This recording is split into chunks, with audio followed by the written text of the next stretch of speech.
Good morning, everyone. And we are back. Summer is over. Well, for some others, it's maybe just starting. But for us, we are back for a not a new beginning, but a transitional beginning, if we can call it like that. So today we're going to talk to you about managing transition, mostly for young people, for children, but also for parents, because parents have a, if I cannot say a huge part, I would say a humongous part to play with how young people can manage transition. So today I am here myself, Patience Modivi, and my amazing colleague Steve Costello for another episode of Wired for Success. Hi, everyone. Hi, everybody. Good to see you. Well, kind of. I'm still sitting here in my little building site office. Work will progress, I'm told, but we'll see when and if and so on. I was just thinking about managing change. There's all kinds of change, and Patience just mentioned something that made me kind of inwardly cringe a little bit. She didn't say anything wrong. She said the end of summer. I really dislike hearing that, the end of summer. It signals all kinds of stuff, but I love the summer. I'm a summer baby. I was born in June. So for me, the end of summer is not a particularly good thing. Having said that, my sport continues all year round. I'm into mountain biking, so that's not a big deal. So there's nothing a bit of that. I can also look forward to going skiing in the winter. And I've been reading some reports in the last few days that this winter is going to be particularly good for snow. Ha ha, do I believe the weather forecaster? No, I'll wait and see what happens. But in other words, there's all this kind of change happening around me. It's happening around all of us all of the time. Some of the change, I've made it quite light of what I just talked about right now, because it's not a big deal. We're moving from one season to the next. That's exciting as well. The leaves change color. They look amazing when they go from kind of green to gold and so on and so forth. The fruit So is on true. the trees. I went out for a walk last night with my family and we were eating figs as we walked along the lane, which amazing. So all these changes are happening all around us. And a lot of them we take for granted. And sometimes we don't even recognize them. But sometimes we kind of seem to go the opposite way by really focusing in and zooming in on the change. And That's what I true. was, Patience and I were talking before this show about change in relation to school, for example. So my grandson, 3 years old, we live in France. He's just started school yesterday. Personally, I don't agree. I think three is crazy to go to school. Um, but that's the system. We've got to go with the flow. So what do we do when he goes to school? We encourage him, we look after him, we hold his hand. We tell him that when he comes home, yeah, we'll do stories or we'll go for a walk or we'll play at the lake or whatever we're going to do. But his life has changed quite dramatically. For him, he didn't have to get out of bed in the morning. He did because he was 2 to 3 years old, but he could play. He could pick up a truck and go play in the garden with it, or we could go down to the lake and he could play in the water or on the sand. Kind of life was free and easy. And suddenly you've got a structure that starts at 8:45 until a particular time at lunchtime, and then there's a little break in the afternoon, and then you've got more structure in the afternoon, and so on. So there's massive change all around him, and there's massive change for us too. We So are true. obliged to make sure he gets there on time. So that gets difficult to manage, doesn't it, Patience? Yes. Is it difficult to manage? That's the So the- question. I think I think is a little. I think it is a little bit of both. So we could look at it with ease, obviously, and we can look at it with a challenge. What happens is that shifting, changing is never something that happens in a smooth way. There's always this up and down into changes. So I think it's just taking it with a a mindset that is going to be all right, and we're just taking it at one step at a time. And I think, especially with the example you were giving just now, is that you can't just go full in into a change or a transition. Just, um, I want to say, checking if the water is warm enough or cold enough. you know Having this kind of like, okay, I'm gonna check the temperature here. Is that good for me? Let me put like one toe in, like kind of thing like that. And I think little by little we start to morph, kind of like with the change, and then it's no longer a change, it's part of the norm. So managing transition as a whole, for me, what I would say is we have to be mindful as parents. We have to be mindful as professionals as well, as how we use our communication with young people. And this is something that we were discussing with Steve before we jumped on the live. So this idea of um, putting this pressure. Wow, you come into this new era and you've got to do this, you've got to do that. Yes, there are rules, there are procedures, but at the same time, all of this can be taken with ease and not having that extra pressure. Or, as we discussed it a little bit, was this comparison of like, look, so Steve was explaining that basically there's this thing that is done often, and I'm sure I've done it myself. And if you look, you've probably done it as well. Is this idea of like, look, the other children are fine. Look, they're all fine. So you'll be fine too, You just got to go. It's as if you're giving that push, like, yeah, just go, you'll be okay. Yes, it might be what we feel as adult or as parents, as people in a power position, I would say, in a power position in terms of the hierarchy. But when you're looking at a young person who's going into something new, there might be anxiety, there might be some stress. And that stress, if it's not been managed properly, or the stress level have not been managed properly, what happens is that it can create bigger issues. And that's not really what we want here. Yeah, I think that's true, Patience. So one of the things that I think is really important as parents or Mhm. carers of young people is that we ask them questions. How do you feel? And we don't compare them to others, as you just said. How do you feel? Well, I feel nervous. I feel scared. I feel like I don't want to do this. They all obviously have different levels of being able to communicate those things.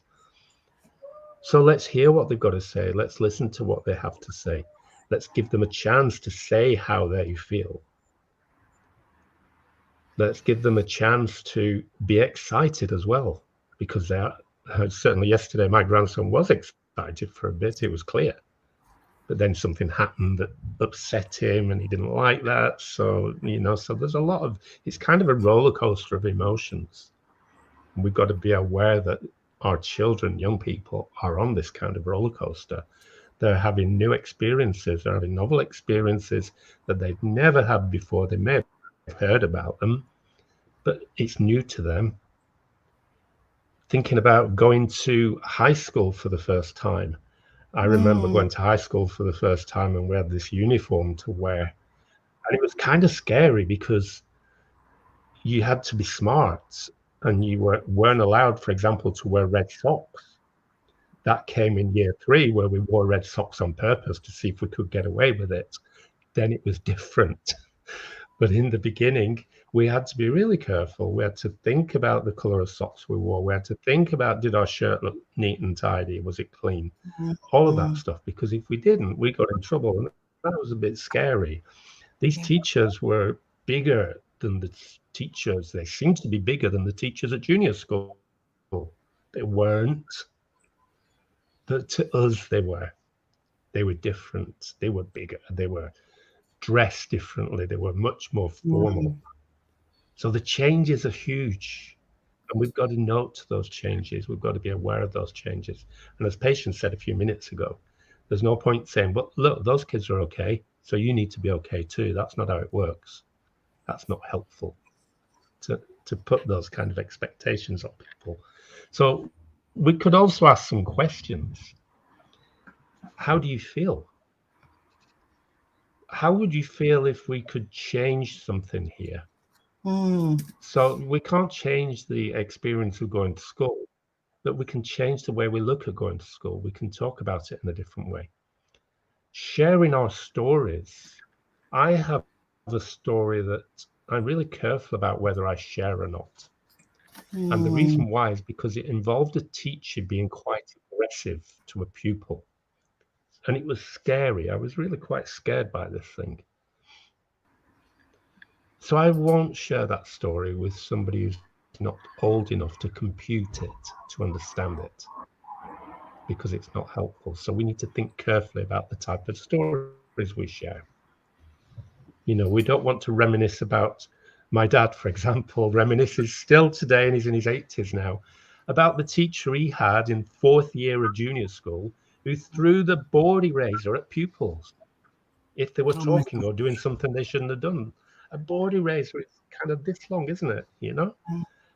Okay, that wouldn't happen today, but if my 3-year-old grandson heard it, what's he going to think? Mm, Is he going to have some fear? There's all kinds of things. What I'm talking about here, okay, that's kind of a crazy story and a very old story that wouldn't happen today. But we generate all kinds of pictures in our children's minds if we're not careful with the questions we ask and with the stories we share. So we need to think fairly carefully. There's loads of good stories about going to school. I've got some funny stories about going to school. So let's share some of those. Let's think carefully about what we share and how we share. Patience, what do you yes. think? As you were talking, I just got this kind of flashback to my to when I was coming into secondary school. So if you've been listening to this podcast, I'm sure I mentioned this at some point. For a few years, I lived in Africa, in West Africa, in Togo. So that was in my primary school period time.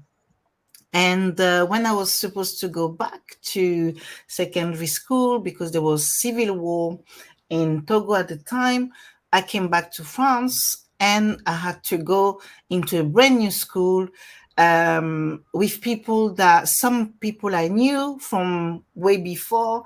But remember, I have not had any contact for 3 years, yet 3 years with these people. So I'm kind of feeling anxious of like, seeing back few people that I knew from before and then meeting new people and a new environment. And again, secondary school. So that's involving everything. So you have to think of going through puberty, I mean, becoming a woman. If I can, entering the womanhood. I wouldn't say becoming a woman, but entering womanhood. Um, New people, the stress of the school, the academic charge that I was taking on because I left, even though I was in a French school in Togo, it was still a big jump for me and everything. So it was like, oh my gosh, what do I do? This. And when I came back, I was living with my big brothers. So, to cut the story short, one of my brother took me to the school one time and he said, "This is going to be your secondary school. Remember the way to there because I'm not going to take you anymore." So, can you imagine? Not only I had all of these, everything that was going through my head, but plus, the first day of school, I was going to go by myself. So no one was going to be there to support me. So, and I don't think my brother did it in a malicious way. It wasn't, but it was just the way, like, you know what? I've got things to do. So this is the way I've shown you. You know how it is. That's it. You have to get on with Yeah. it. And this is the way, I guess I was brought up, like you have to get on with it. Unfortunately, and this is the other side, is that not everyone is able to move through this kind of basically, I don't want, if I want to say stress levels by themselves. Some people need support. And I think Yeah. the more support we can give to young people or to even children or any level, actually, as you're doing the transition, it could be university, the more support you're giving, the more people understand that, you know what, I'm not by myself. And the fact of knowing that you're not lonely is already something that smooths, it smooths the structure already.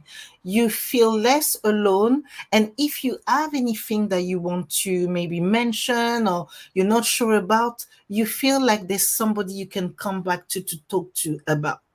So, for example, last year, and I'm not trying to get all the time here, but last year, my second son was going into secondary school.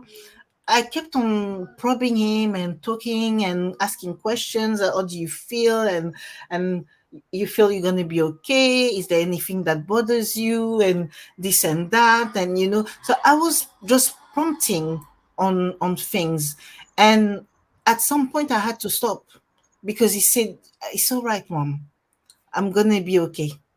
And then I had to let him go. But I knew by then that he knew that if he needed help or support, someone was there to answer his question or to comfort him.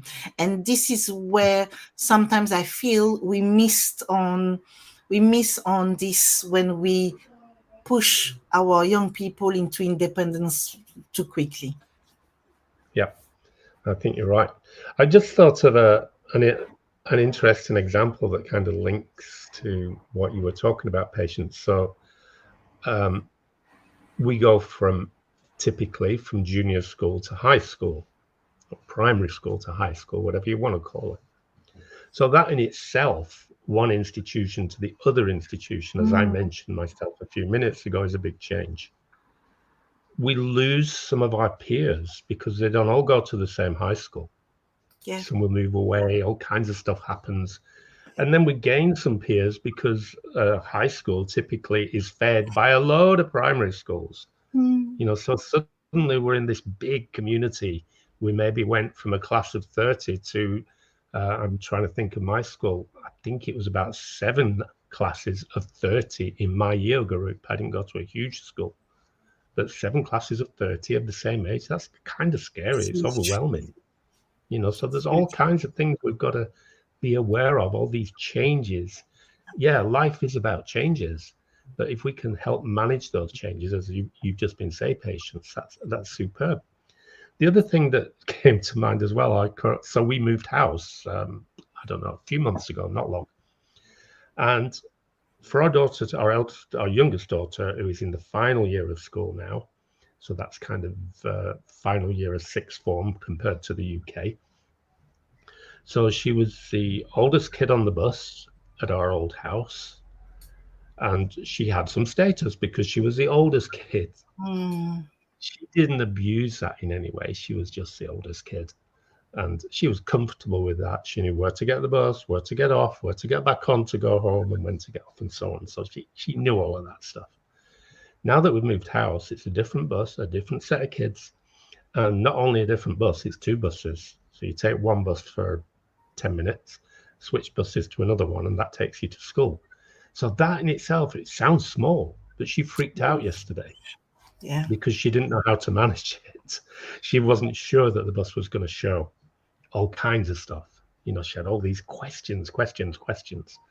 So we've got to be aware that change does affect people in different ways. Mm, Some people would just breeze through getting off one bus onto another. But for others, it's a challenge. It's difficult. They're not sure where to go, how to do it. And they're not very confident about asking the driver, is this the right bus? yeah. Certainly she isn't, but yet she's confident in other things. So it's about knowing the strengths and weaknesses of our children. We've got to be aware of them. We've got to listen to them. We've got to watch them. And like Patience said, Mom, leave me alone. Sometimes we hear that. Dad, leave me alone. Shut up. Sometimes it's appropriate to shut up. So But at least you've got the I think at least you've got the okay, that's it, you know. It's a little bit like the traffic lights, you know. You've got the obviously the red, the amber, and then the green. So you want to know that you are at least at the amber, the green position before you kind of let go. Don't let yeah. go at the red signal, please, please. I don't know if you want to add anything. As you know, we always kind of get carried on into our conversation, but um, yeah, I think be mindful of what's happening, and really mindful in the way of being present. Basically, be present into the current situation, what's happening with your children, your young people, and also yourself. Be mindful of your own anxiety that you carrying as your children are moving through a new transition. I think it's really important.